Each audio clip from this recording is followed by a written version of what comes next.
Hello friends, ನಮಸ್ಕಾರ. ನಾಡು ನುಡಿ ಲೈವ್ಗೆ ಸ್ವಾಗತ. ಸ್ನೇಹಿತರೆ, ಮೊಬೈಲ್ ಡೇಟಾ ಬಳಕೆದಾರರಿಗೆ ಇದೀಗ ಬಿಗ್ ಶಾಕಿಂಗ್ ಸುದ್ದಿಯೊಂದು ಇದೆ. ಪ್ರತಿ GB ಮೇಲೆ ₹1 ತೆರಿಗೆ ಬೀಳುವ ಸಾಧ್ಯತೆ ಇದೆ.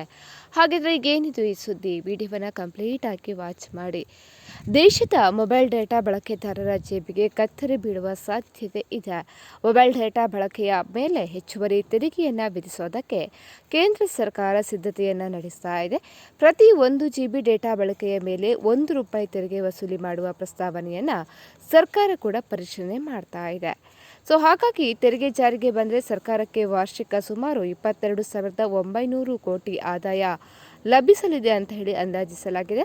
ಈ ತೆರಿಗೆಯನ್ನು ವಿಧಿಸುವುದು ಎಷ್ಟು ಮಟ್ಟಿಗೆ ಕಾರ್ಯಸಾಧ್ಯ ಮತ್ತು ಇದು ಮಾರುಕಟ್ಟೆಯ ಮೇಲೆ ಎಂತಹ ಪರಿಣಾಮ ಬೀರಬಹುದು ಎಂಬ ಬಗ್ಗೆ ವರದಿ ನೀಡುವಂತೆ ದೂರಸಂಪರ್ಕ ಇಲಾಖೆಗೆ ಕೇಂದ್ರ ಸರ್ಕಾರ ಸೂಚನೆ ನೀಡಿದೆ. ಹಾಗಿದ್ರೆ ಗ್ರಾಹಕರ ಮೇಲೆ ಇದರಿಂದ ಏನು ಪರಿಣಾಮ ಇದೆ? ಪ್ರಸ್ತುತ ಭಾರತದಲ್ಲಿ ವಿಶ್ವದಲ್ಲಿ ಅತಿ ಕಡಿಮೆ ದರದಲ್ಲಿ ಮೊಬೈಲ್ ಡೇಟಾ ಲಭ್ಯವಿದೆ. ಈಗಾಗಲೇ ಟೆಲಿಕಾಂ ಸೇವೆಗಳ ಮೇಲೆ 18% GST ಕೂಡ ವಿಧಿಸಲಾಗ್ತಾ ಇದೆ. ಇದರ ನಡುವೆ ಡೇಟಾ ಬಳಕೆಯ ಮೇಲೆ ಈ ಹೊಸ ತೆರಿಗೆ ಜಾರಿಯಾದರೆ ಇಂಟರ್ನೆಟ್ ಬಳಕೆ ಮತ್ತಷ್ಟು ದುಬಾರಿಯಾಗಲಿದೆ.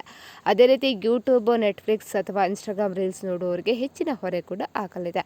ಇನ್ನು ಹೆಚ್ಚು ಡೇಟಾ ಬಳಸುವಂಥ ಗೇಮ್ಗಳಿಗೂ ಕೂಡ ಇದು ನಷ್ಟ ತರಲಿದೆ. ಈ ಪ್ರಸ್ತಾವನೆಯು ಸದ್ಯಕ್ಕೆ ಆರಂಭಿಕ ಹಂತದಲ್ಲಿದೆ. ಕೇಂದ್ರ ಸರ್ಕಾರವು ದೂರಸಂಪರ್ಕ ಇಲಾಖೆಯ ಅಧ್ಯಯನ ವರದಿಯ ನಂತರವೇ ಈ ಬಗ್ಗೆ ಅಂತಿಮ ನಿರ್ಧಾರವನ್ನು ಕೂಡ ತೆಗೆದುಕೊಳ್ಳಲಿದೆ. ಸ್ನೇಹಿತರೆ, ಈ ಬಗ್ಗೆ ನಿಮ್ಮ ಅನಿಸಿಕೆಯನ್ನು ಕಮೆಂಟ್ ಮಾಡಿ ತಿಳಿಸಿ. ಅದೇ ರೀತಿ ಮತ್ತಷ್ಟು ಅಪ್ಡೇಟ್ಗಾಗಿ ನಮ್ಮ ಚಾನಲನ್ನು ನೀವು ಸಬ್ಸ್ಕ್ರೈಬ್ ಮಾಡಿಕೊಳ್ಳಿ.